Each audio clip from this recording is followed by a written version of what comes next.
ஏன் பார்ப்பான்? அவன் மனித குலத்தில் எல்லோரையும் சமமாக பார்ப்பான். அதனால் அவன் பார்ப்பான். எப்படிப்பட்ட வரிகள்? பார்ப்பான் என்றால் எல்லோரையும் சமமாக பார்ப்பான். ஓஹோ, அப்புறம் விமர்சனமானவன அது பாரதிக்கு தான் சொன்னாரு. சரி, பாரதியை பற்றிய ஆய்வு அது தனியாக இருக்கிறது. இனி அடுத்தது வருவோம். ஏன்னா இப்ப அவங்க தொட்டுட்டாங்கல்ல, இனி நம்ம எல்லாரையும் தொடுவோம். ஒவ்வொருவரை பற்றியும் ஆய்வு செய்வோம். அவர்களுடைய உண்மையான பக்கம் என்ன, பங்கு என்ன என்பதை எல்லா தலைவர்கள் குறித்தும் பேசுவோம். ஒன்றும் பிரச்சனை இல்லை. திராவிடர்களுக்கு ஒரு பெரியார், தமிழர்களுக்கு 1000 பெரியார் அப்படின்னு சொல்லி இந்த பக்கம் பெரியார் முகம், அந்த பக்கம் நிறைய முகம். யாரெல்லாம் பார்த்தா இந்த அரங்கத்தில் இருக்கிற எல்லா முகத்தையும் சேர்த்து வச்சிருக்காங்க அதில். சரி, அது எந்தெந்த முகம்லாம் அப்படின்னு பார்த்தா பாவேந்தர். அவர் யாரா? அவர் பெரியாரிஸ்ட். சீமான் அவர்களால் மாமா மாமா என்று அன்போடு அழைக்கப்படுகிற என்னுடைய உறவினர் தான், என்னுடைய ஊர்க்காரர் தான். தமிழ் முழக்கம் சாகுல் ஹமீது வரையிலும் கடைசியா சாகுல் ஹமீது அவர்கள் வெளியிட்டு இருக்கிற புத்தகம் பெரியாரின் இடதுசாரி தமிழ் தேசியம். தமிழ் முழக்கம் சாகுல் ஹமீதே ஒரு தீர்க்கதரிசி எழுதி வச்சிருக்கிறார். பெரியாரை இப்படி இகழக்கூடியவர்கள் வருவார்கள். யார் வந்து இகழ்ந்தாலும், யார் அவரை தூற்றினாலும் அவர் மிகப்பெரிய தலைவர் அப்படின்னு அவர் எழுதி வச்சிருக்கிறார். புதுக்கல்லூரி வளாகத்தில் பெரியாருடைய வேன் வந்து நின்னோன்னா இசைமுரசு நாவூர் அனிபா போய் அவரை தாங்கி கொண்டு காயிதே மில்லத்து உடலை பார்க்க வரும்போது வருகிற வழியில், அந்த இடைப்பட்ட வழியில் பெரியார் வந்து இந்த சமுதாயத்தை யார் காப்பாற்றுவா, இனிமேல் இந்த மக்களுக்கு உண்மையான ஒரு தலைவரா இருந்தார, நான் போய் நீங்க வாழ்ந்திருக்க கூடாதா அப்படின்னு உணர்ச்சி பொங்க பேசுறாரு. இதை நாவூர் அனிபா பதிவு பண்றாரு. இதை நான் ஏற்கனவே நம்ம நண்பர்கள் ஏற்பாடு செய்த கூட்டத்தில் இந்த வரலாற்று சம்பவத்தை சொல்லியிருந்தேன். உடனே அந்த நாம் தமிழரை சார்ந்த தம்பிகள் வந்து என்ன சொல்றாங்கன்னா, யார் சொன்னது இத? நாகூர் அனிபா. அவரே ஒரு 200 ரூபா ஊப்பி தானே, அவர் சொல்றதை எப்படி கேட்க முடியும் அப்படின்ட்டாங்க. இது என்னடா வம்பா போச்சு அப்படின்ட்டு இதை எடுத்துட்டு வந்திருக்கேன். தினத்தந்தியில காயிதே மில்லத் இறப்பு குறித்து வந்திருக்கிற முதல் பக்க செய்தியில பெரியார் அந்த இறுதி நிகழ்வில் பங்கேற்றதுதான் அட்டை செய்தியாவே வந்திருக்கு. திரிபுராவில் லெனின் சிலை உடைக்கப்பட்டது போல் வங்கத்தில் முஜிபுர் ரஹ்மான் சிலை உடைக்கப்பட்டது போல், ஈராக்கில் சதாம் ஹுசைன் சிலை உடைக்கப்பட்டது போல் தமிழ்நாட்டிலும் பெரியார் சிலை அகற்றப்படும். இது நாம் தமிழர் கட்சியினுடைய ஸ்டேட்மெண்ட். இப்போ தான் ரொம்ப பெருமையாக இருக்குது. பெரியார் மீது நமக்கு ரொம்ப மதிப்பும் வருது. சதாம் ஹுசைன் யார்? உயிரை வேண்டுமானாலும் கொடுக்கிறேன், மண்ணுக்காக உறுதியோடு நிற்பேன் என்று சொன்ன மாவீரன். சதாம் ஹுசைனை தூக்கிலேற்றியது யார்? அமெரிக்க ஏகாதிபத்தியம். ஏகாதிபத்தியம் தூக்கிலேற்றியது, ஏகாதிபத்தியம் அவரை வீழ்த்தியது, ஏகாதிபத்தியம் அவரை ஆட்சியிலிருந்து அகற்றியது. இத்தனையும் செய்த ஏகாதிபத்தியம் தனக்கான பொம்மை அரசை ஈராக்கில் நிறுவி அவர்களை கொண்டு சதாம் ஹுசைன் சிலைகளை அகற்றியது. லெனின் யார்? மாபெரும் புரட்சியாளன், இடதுசாரி பொது உடைமை கோட்பாட்டின் மிகப்பெரிய குறியீடு. அந்த கோட்பாட்டின் வழி நின்று இந்தியாவில் திரிபுராவில் ஆட்சியை பிடித்த இடதுசாரிகள் அவரை போற்றும் விதமாக வைத்த சிலை லெனின் சிலை. அந்த இடதுசாரிகளின் ஆட்சியை பொய் சொல்லி, புறம் சொல்லி, அவதூறு பரப்பி, மக்களிடையே பிளவு ஏற்படுத்தி பாஜக பிடிக்கிறது. அந்த ஆட்சி வந்து அமர்ந்த பிறகு பாஜகவினுடைய குண்டர்கள், சங் பரிவார் குண்டர்கள் போய் லெனின் சிலையை அப்புறப்படுத்துகிறார்கள். முஜிபுர் ரஹ்மான் யார்? வங்கத்தை வடிவமைத்த ஒரு மாபெரும் தலைவன், அந்த மண்ணுக்காகவே வாழ்ந்தவன். அந்த தலைவரின் சிலை எப்படி அகற்றப்படுகிறது? அங்கே மக்களாட்சியின் மூலம் அகற்றப்படவில்லை. இராணுவம் ஆட்சியை கைப்பற்றுகிறது. இராணுவம் ஆட்சியில் போய் அமர்ந்தவுடன் அந்த இடத்தில் மக்கள் தலைவரான, ஜனநாயக தலைவரான, அந்த நாட்டையே வடிவமைத்த தலைவரான முஜிபுர் ரஹ்மானின் சிலை அகற்றப்படுகிறது. இந்த 3 சிலைகளையும் அகற்றியவர்கள் மக்கள் அல்ல, அந்த தலைவர்களின் ஆட்சி நிர்வாகத்தால் பாதிக்கப்பட்ட எளியவர்கள் அல்ல. சர்வாதிகாரமும் பாசிசமும் எதேச்சதிகாரமும் அந்த சிலைகளை அகற்றியிருக்கிறது. அப்படித்தான் இங்கே பாசிஸ்டுகளான நாங்கள் வந்து அமர்ந்து பெரியார் சிலையை அகற்றுவோம் என்று சொல்கிறார்கள். தமிழ்நாடு அதை அனுமதிக்காது. பாசிஸ்டுகள் தமிழ் வடிவத்தில் வந்தாலும் சரி, அது எந்த வடிவத்திலும் வந்தாலும் சரி, தமிழ்நாட்டு மண் அதை ஏற்காது, ஏற்கவே ஏற்காது. எனவே அவர்கள் எந்த புள்ளிக்கு வந்து நிற்கிறார்கள் என்பதை நாம் பார்க்க வேண்டும். இதுதான் அவர்கள்ட்ட இருக்கக்கூடிய ஒரு வடிவம். ரொம்ப முக்கியமாக கொஞ்சம் கொஞ்சமாக எக்ஸ்போஸ் ஆவது, அம்பலப்படுவது என்பதைத்தான் நாம் பார்த்து வருகிறோம். ஆனால் ஒரேடியாக அம்பலப்படுவது என்பதை அண்ணன் சீமான்ட்ட பார்க்கிறோம், நாம் தமிழர் கட்சியிடம் பார்க்கிறோம். எப்படிப்பட்ட வரிகள் அப்படின்னு இடையில கொஞ்சம் ட்ரெண்ட் ஆச்சுல்ல, அப்படி ஒரு வரி அவர் சொன்னது. எப்படிப்பட்ட வரிகள்? பார்ப்பான் என்றால் எல்லோரையும் சமமாக பார்ப்பான். ஓஹோ. அப்புறம் விமர்சனமானவொன்னே அது பாரதிக்கு தான் சொன்னார். சரி, பாரதியை பற்றிய ஆய்வு அது தனியாக இருக்கிறது, இனி அடுத்தது வருவோம். ஏன்னா இப்போ அவங்க தொட்டுட்டாங்கல்ல, இனி நம்ம எல்லாரையும் தொடுவோம். ஒவ்வொருவரை பற்றியும் ஆய்வு செய்வோம். அவர்களுடைய உண்மையான பக்கம் என்ன, பங்கு என்ன என்பதை மக்களுக்கு எடுத்து சொல்வோம். எல்லா தலைவர்கள் குறித்தும் பேசுவோம், ஒன்றும் பிரச்சனை இல்லை. அதற்கு அடுத்து அவர் சொன்னது தான் ரொம்ப முக்கியமானது. 3 பேர் இருக்கிறான், 3 விழுக்காடு இருக்கக்கூடியவனை பிடிச்சு, ஒரு எளியவனை பிடித்து, வலிமையற்றவனை பிடித்து, பெரும்பான்மையாக இருக்கக்கூடியவர்கள் போட்டு அடிக்கிறது, இதுக்கு பேர் வீரமா என்று கேட்டார். இங்கே தான் என்னுடைய தலைப்புக்கு வர வேண்டியிருக்கிறது. பெரியாரும் இஸ்லாமியர்களும் தலித்துகளும். நம்ம நிகழ்ச்சி நடத்திக்கிட்டு இருக்க கவிக்கோ மன்றம் ஆழ்வார்பேட்டையில் இருக்குது. இங்கே டிடிகே சாலைன்னு ஒரு சாலை இருக்குது. டிடிகேனா டிடி கிருஷ்ணமாச்சாரி. ஜமால் முகமது சாஹிப்னு ஒரு தலைவர். திருச்சியில் ஜமால் முகமது கல்லூரி இருக்குது.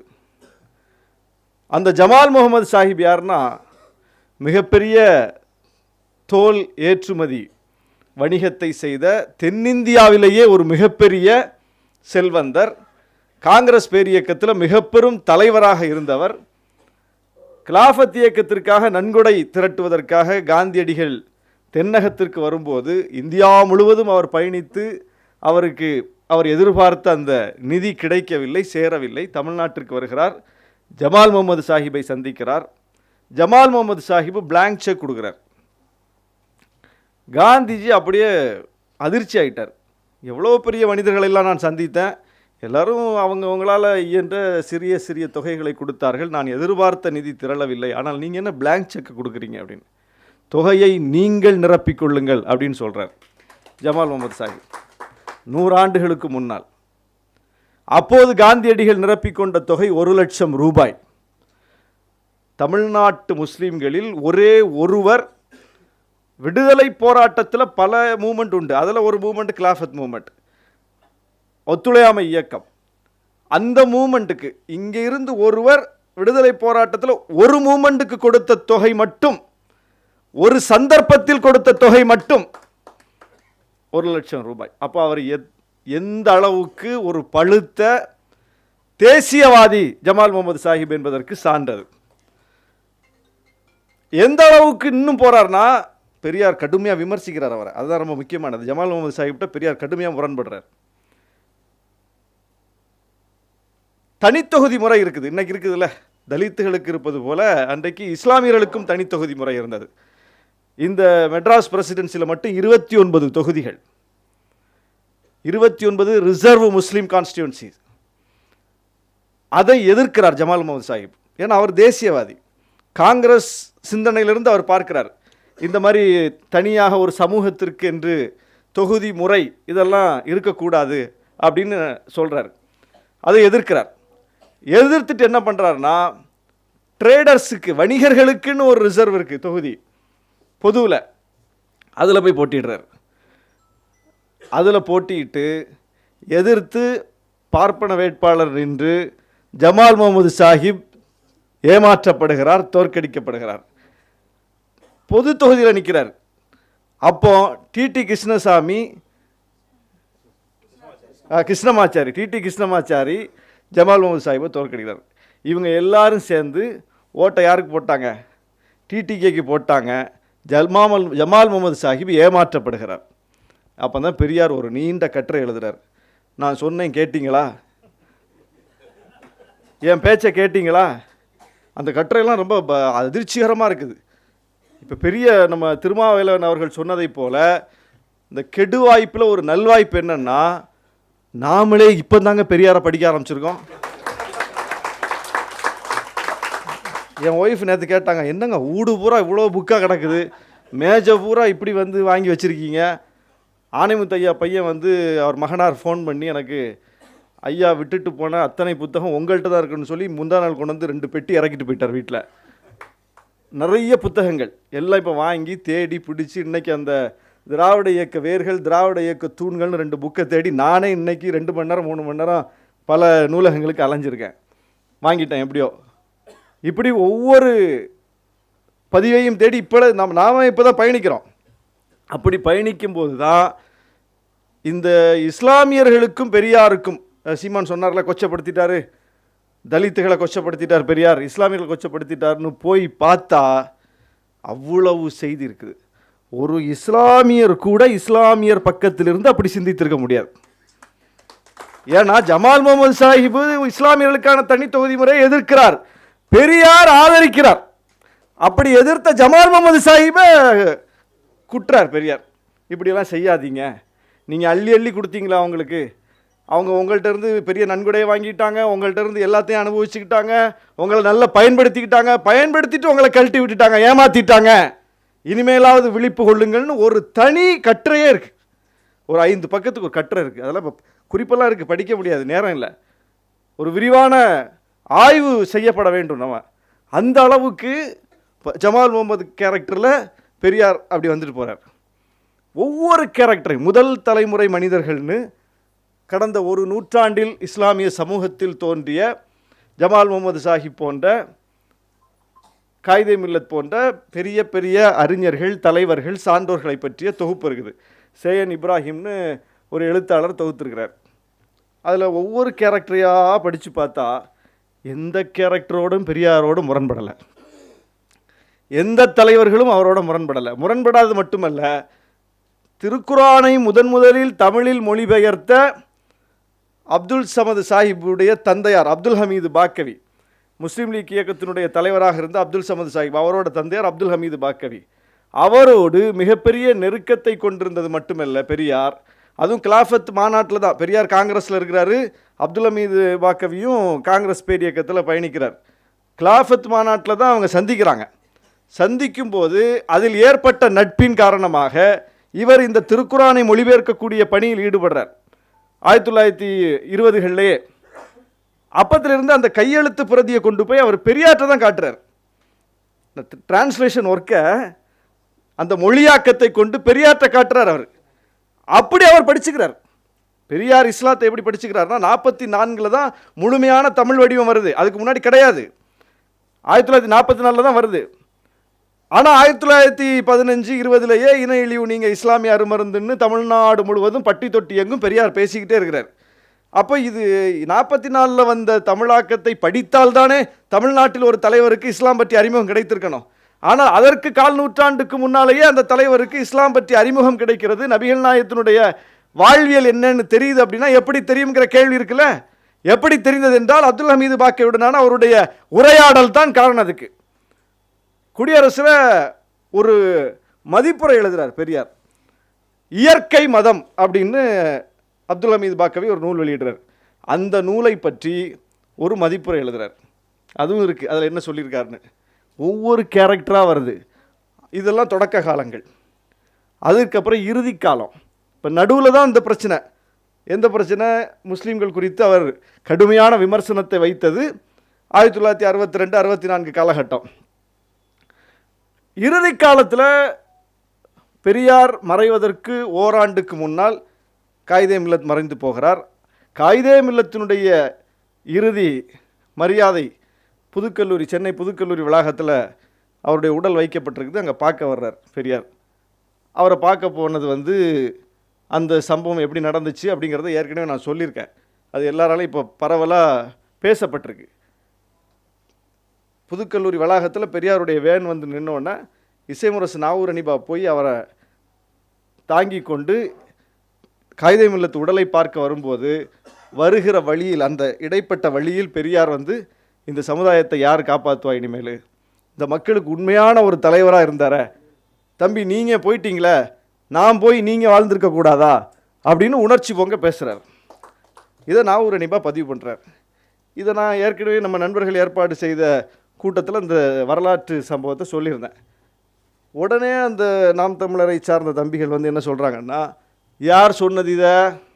நாகூர் நிபா அவரே ஒரு 200 ரூபா ஊப்பி தானே, அவர் சொல்கிறத எப்படி கேட்க முடியும் அப்படின்ட்டாங்க. இது என்னடா வம்பா போச்சு அப்படின்ட்டு இதை எடுத்துகிட்டு வந்திருக்கேன். இன்னைக்கு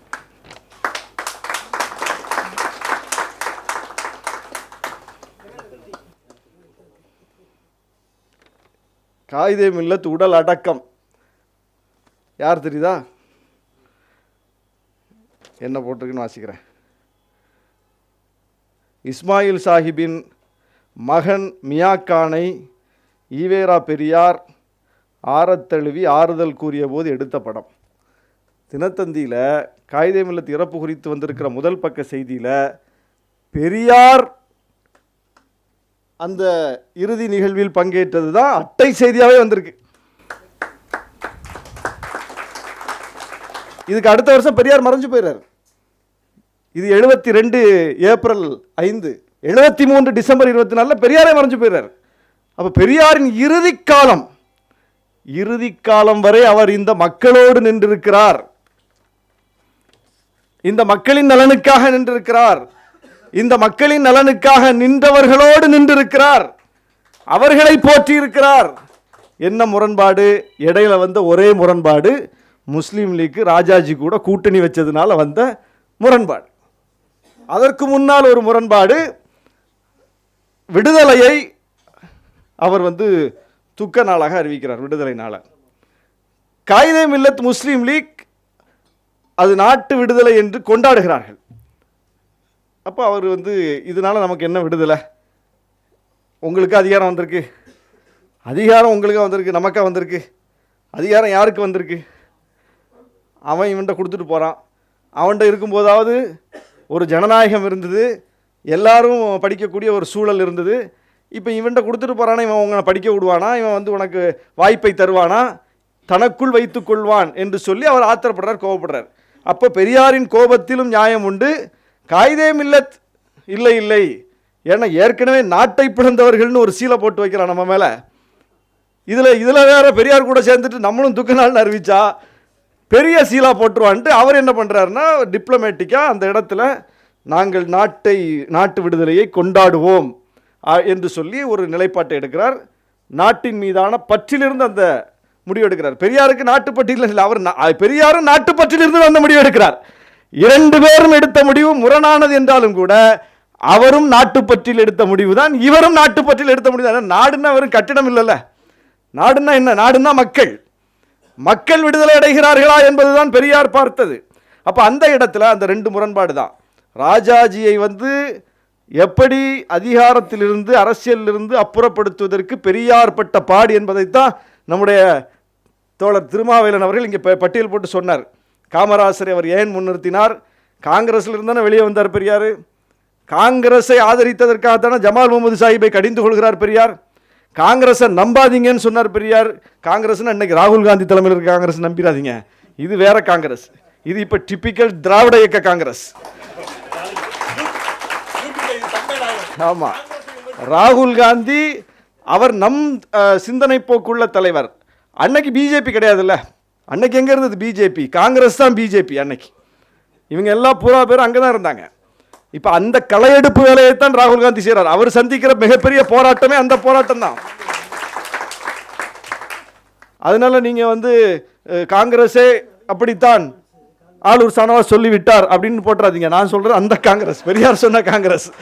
என்ன அதனால அப்போ அந்த தெளிவு, அப்படி முரண்பட்டு வெளியே வந்த பெரியார் அதே காங்கிரஸில் முன்னிறுத்தப்பட்ட காமராசரை ஆதரித்து அவரை கொண்டு வந்து அந்த இடத்துல அமர்த்துவதற்கு அவர் பின்னால் பண்ண வேலைகள், அவரை ஆதரித்த விதம், இதெல்லாம் ஒரு பெரிய வரலாறு. அவர் சொன்னார், பட்டியல் போட்டு சொன்னார். மிக வியப்பாக இருந்தது. நல்ல வேளை திருமாவேலன் அவர்கள் அட்வொகேட் ஆகலை, ஏன்னா ஆகாததுனால தான் ஒரு இதழாளர், ஒரு ஆய்வாளர் நமக்கு கிடைச்சிருக்கிறாரு.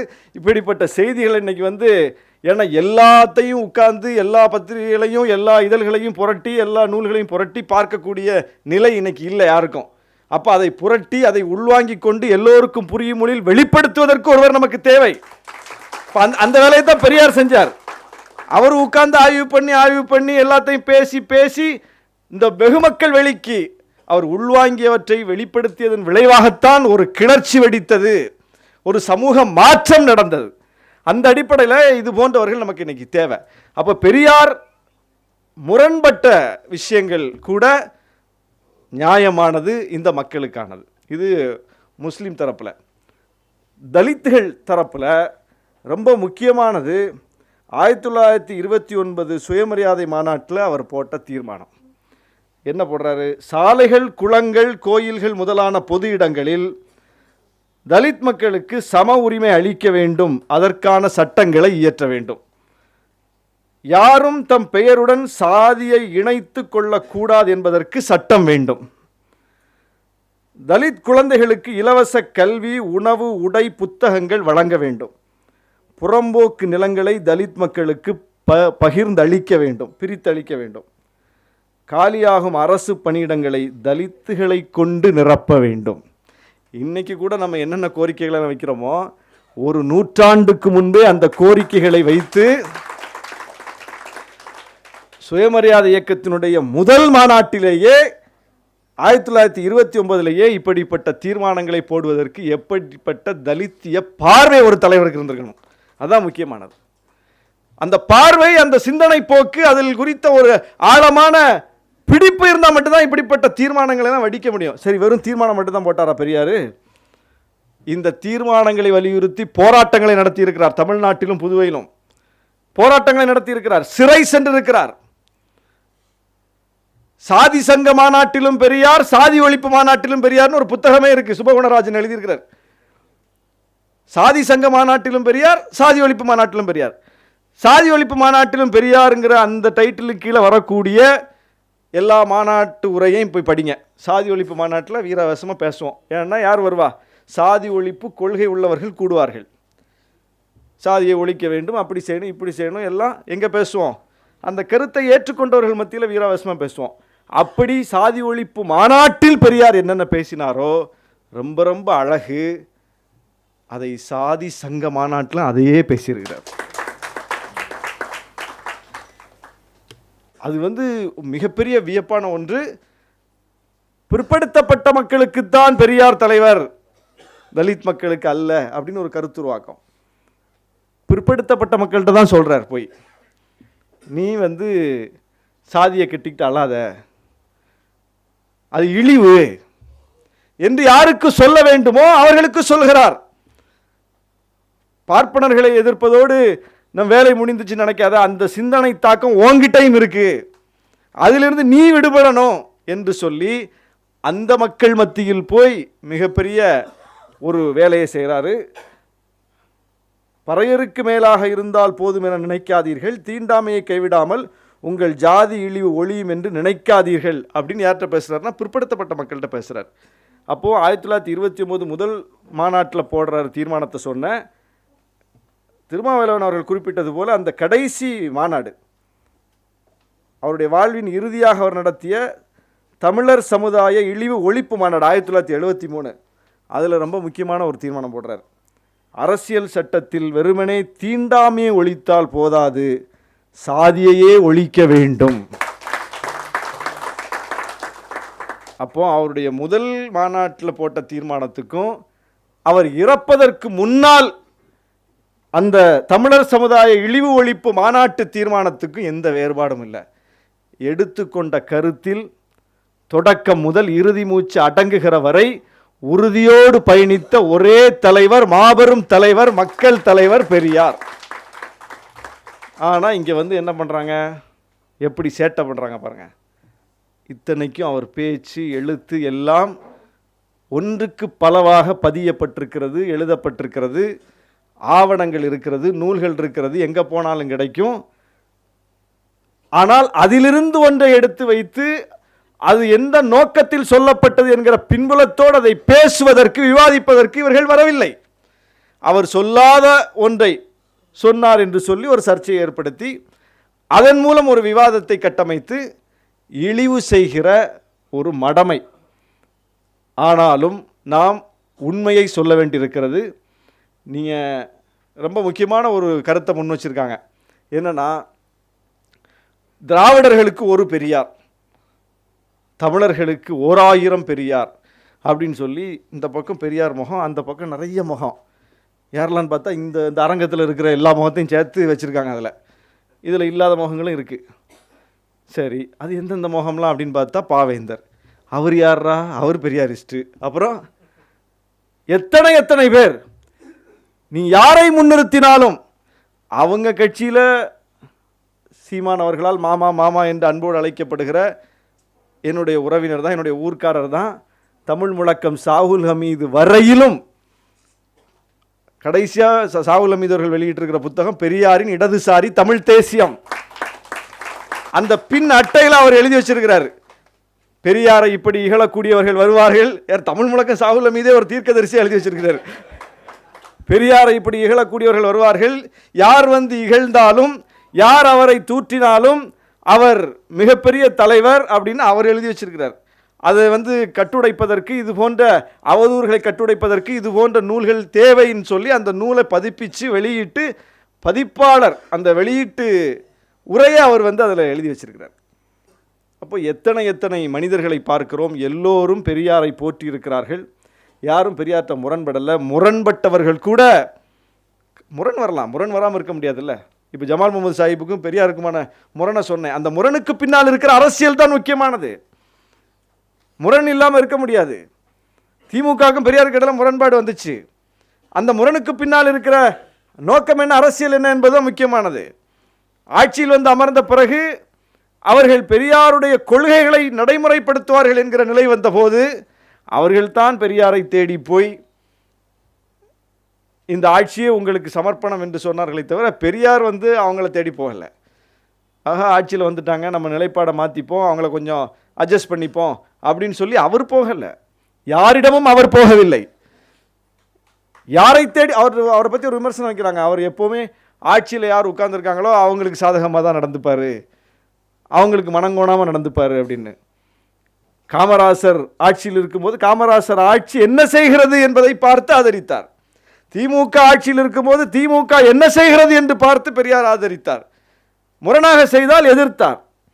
அப்படிப்பட்ட ஒரு தலைவர், அப்பழுக்கற்ற தலைவர், இறுதி நொடி வரை அப்படிப்பட்ட போராட்டத்தை நடத்திய தலைவர், அவரை கொச்சைப்படுத்துவது என்பது ஏற்க முடியாது, எந்த வகையிலும் ஏற்க முடியாது.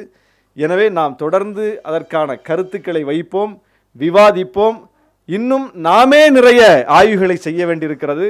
அப்படி செய்யக்கூடிய ஒரு பெருங்கூட்டம் நமக்கு தேவைப்படுகிறது. ரொம்ப மகிழ்ச்சி என்னன்னா, இந்த 2 வாரத்தில் மட்டும் நானே இது 3வது கூட்டம் பேசுகிறேன்.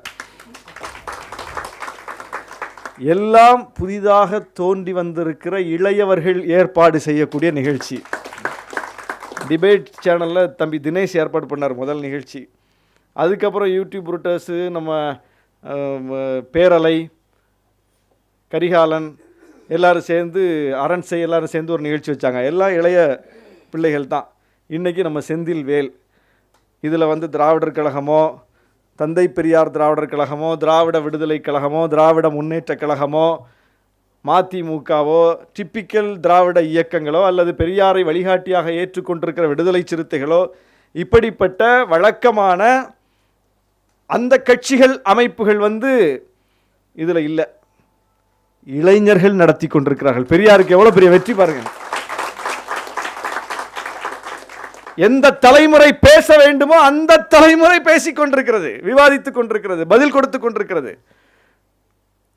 பெரிய பெரிய கட்சிகள்லாம் வர்ற அளவுக்கு அவங்க ஒர்த்தில்லை அப்படிங்கிறதுனாலையோ இன்னும் இதுக்கெல்லாம் நாங்களே பதில் சொல்லிப்போம், நாங்களே ஹேண்டில் பண்ணிக்கிறோம் என்று சொல்லி இளைஞர்கள் கையில் எடுத்திருக்கிறார்கள். எப்போதுமே இளைஞர்கள் கையில் எடுத்த எல்லா போராட்டமும் வென்றிருக்கிறது. தமிழ்நாட்டின் வரலாறு அதுதான். எனவே அந்த அடிப்படையில் பெரியார் என்றென்றும் பெரியார், வெல்வார் வெல்வார், அவர் கொள்கை நமக்கு என்றும் தேவை என்று சொல்லி வாய்ப்புக்கு நன்றி கூறி விடைபெறுகிறேன். நன்றி, வணக்கம்.